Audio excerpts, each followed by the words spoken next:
सिद्धार्थ गौतम बचपन से ही कारुणिक थे। एक दिन वे पिता के साथ खेतों पर गए। खेतों पर सिद्धार्थ ने देखा कि तपती धूप में कुछ वस्त्रहीन मजदूर खेत जोत रहे हैं, कुछ बांध बना रहे हैं और कुछ पेड़ काट रहे हैं।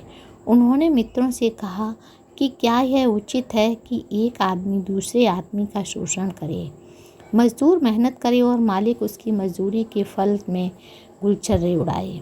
9 वर्ष की उम्र में सिद्धार्थ एक बार बप्रमंगल उत्सव में गए।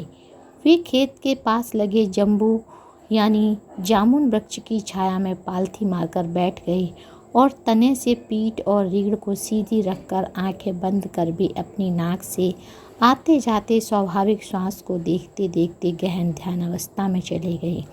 यह उनकी प्रथम ध्यान साधना थी। इसी प्रकार एक दिन मित्रों के साथ शिकार पर जाने से इनकार करते हुए सिद्धार्थ ने कहा, मैं न तो निर्दोष पशुओं का वध करता हूँ और न होते देखना पसंद करता हूँ। मैं और मेरे संबंधी एवं समस्त पशु पक्षी खुशहाल रहें। माँ गौतमी के इस तर्क पर कि वे एक क्षत्रिय हैं और उनका लड़ना धर्म है, सिद्धार्थ पूछ बैठते हैं, तो माँ यह बताओ कि आदमी को मारना एक आदमी का धर्म कैसे हो सकता है? क्या सब क्षत्रिय परस्पर प्रेम के साथ बिना कटे मरे राष्ट्र का संरक्षण नहीं कर सकते? इसी तरह फुफेरे भाई देवदत्त द्वारा घायल किए गए पक्षी हंस के शरीर से तीर निकालकर पट्टी बांधना, पानी पिलाना और अपने शरीर की गर्मी देना आदि सिद्धार्थ गौतम की करुणा को दर्शाते हैं।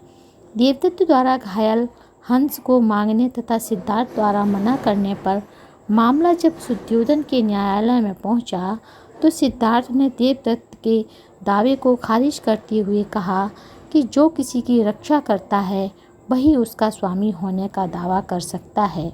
भला मारने वाला किसी का स्वामी कैसे हो सकता है? राजा शुद्धोधन का अपने पुत्र सिद्धार्थ गौतम में असित मुनि की भविष्यवाणी के लक्षण देखकर चिंतित होना स्वाभाविक था। उन्होंने उपाय के रूप में 18 वर्षीय सिद्धार्थ गौतम की शादी दंडपाणि नामक शाक्य की 16 वर्षीय कन्या यशोधरा के साथ कर दी।